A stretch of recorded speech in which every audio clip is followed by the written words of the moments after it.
Só se vê bem o coração, o essencial é invisível para os olhos. Tu te tornas eternamente responsável pelo que cativas.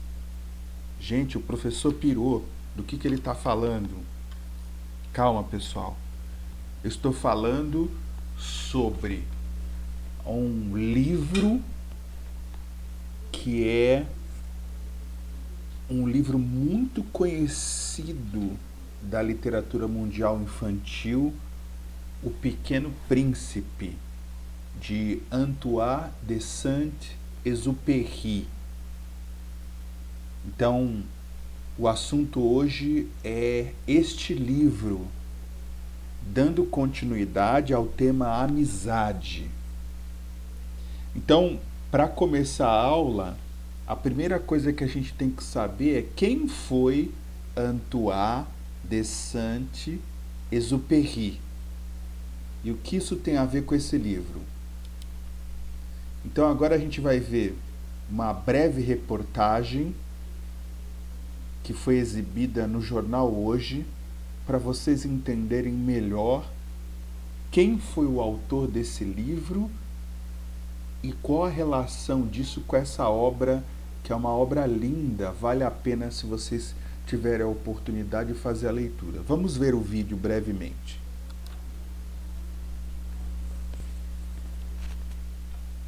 Uma exposição em São Paulo mostra o fascínio de um livro que encantou gerações. O Pequeno Príncipe foi um marco na literatura infantil e também conquistou os adultos, né? Quem não se lembra, da famosa frase "Tu és eternamente responsável por aquilo que cativas"? O correspondente Marcos Lozecan foi até a França descobrir os vestígios do personagem central desta obra, o escritor francês Antoine de Saint-Exupéry.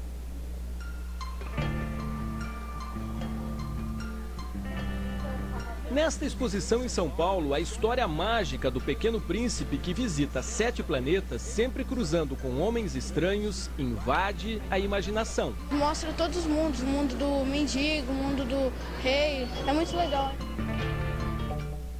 Só se vê bem com o coração, o essencial é invisível para os olhos. Tu te tornas eternamente responsável por aquilo que cativas. É a partir da queda do avião, experiência que Exupéry, que também era jornalista e piloto, viveu no deserto do Saara, que a fábula do Pequeno Príncipe se desenrola.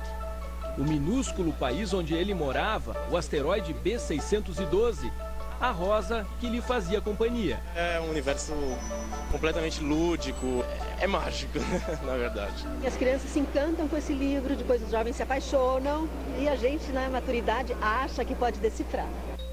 Aqui o criador também ganha espaço.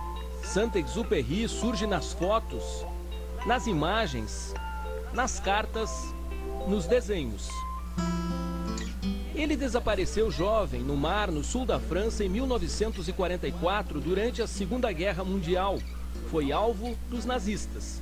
Seu corpo nunca foi encontrado. Em 1998, um pescador encontrou no mar a pulseira que pertencia ao escritor e que foi trazida para a exposição. E foi para conhecer um pouco mais da história deste personagem intrigante que nós viajamos até Saint-Maurice-de-Rémans, sudeste da França. Chegamos ao casarão construído em 1820, onde Exupéry passou a infância e a adolescência. O château, como é chamado pelos franceses, pertence agora à prefeitura e está fechado ao público há 20 anos, à espera de uma reforma. É a própria prefeita que abre uma exceção aos repórteres do jornal Hoje. Saint-Exupéry veio morar aqui com a mãe e os irmãos quando tinha apenas 4 anos de idade. Foi logo depois da morte do pai dele. A propriedade pertencia a Madame de Tricot, tia de Exupéry. Aqui o jovem começou a soltar a imaginação, escreveu os primeiros contos e prosas. É por isso que os franceses costumam dizer que neste local nasceu o escritor Exupéry. Nosso guia é ninguém menos do que o sobrinho e afilhado do escritor. François Dagaille tem 85 anos. Nasceu no casarão quando o tio já tinha 24. François mostra o quarto que foi do tio no segundo andar e lamenta que o casarão esteja tão destruído pelo tempo. François revê o piano da família Exupéry, as louças, os móveis da única sala conservada como antigamente e se emociona. Para ele, manter de pé esse prédio é uma forma de perpetuar a memória do tio, que se eternizou em um único e especial livro. A exposição aqui no Brasil fica na Oca, no Parque do Ibirapuera, em São Paulo. E aí, pessoal, o que vocês acharam? Deu para ter uma ideia um pouco do que é o livro? Aprendendo da história do autor? Certamente. Agora, antes de fazer a leitura de um trecho do Pequeno Príncipe, eu vou mostrar para vocês como é que o livro é construído textualmente. Então, ele apresenta muitos trechos com diálogos. Então, observe como é que os diálogos são organizados. Então, nós temos 3 formas aqui. A primeira, a gente consegue ver nessa frase aqui. Após uma reflexão, acrescentou. O que quer dizer cativar? Então, na primeira forma de construção do texto, nós temos uma frase dita pelo narrador, juntamente com a introdução da fala do personagem. Essa introdução a gente percebe por meio do verbo acrescentou, os 2 pontos e logo após um travessão.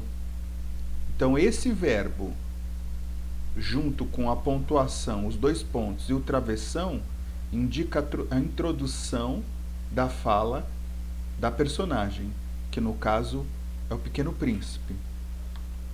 Então, essa é a primeira forma, então, de construção do texto. Aparece primeiro a fala do narrador e depois a da personagem. O que introduz a fala do narrador é o verbo, 2 pontos e o travessão. Na segunda forma, veja a frase: os homens, disse a raposa, têm fuzis e caçam. Na segunda forma de construção do texto, a gente percebe o quê? Que a fala do narrador, ela vem no meio da fala da personagem. E o que indica isso? O travessão, o verbo dizer e um travessão depois. Então, a fala do narrador vem no meio da personagem. O que está em cinza é a fala da personagem. O que está em negrito é a fala do narrador. E a terceira forma em que o texto é construído está aqui, quando diz assim para a gente: ah, desculpa, disse o príncipezinho. Então, na terceira forma de construção, a fala do narrador, ela vem depois da fala da personagem. Então, primeiro a fala da personagem, depois a do narrador. Então, como vocês podem observar, há diferentes formas de organizar a fala das personagens no diálogo. Então, nós temos a forma 1, a forma 2 e a forma 3. Então, você vai perceber muito isso durante a leitura do trecho do Pequeno Príncipe que vocês vão ler. Então, a dica agora para vocês é rever o vídeo quantas vezes for necessário para melhor entendimento. Faça isso ao seu próprio tempo, tá? Sem pressa. E depois leia o fragmento do texto do Pequeno Príncipe nas páginas 4 a 6 da apostila. Como eu disse, esse fragmento fala de uma grande lição sobre amizade. No fragmento, o Pequeno Príncipe propõe brincar com a raposa. E aí tentem ler com calma, respeitando as pontuações, entendendo a forma como o texto é construído, né, organizado os diálogos, e depois a gente volta a conversar, tá bom? Até mais, pessoal. Tchau, tchau.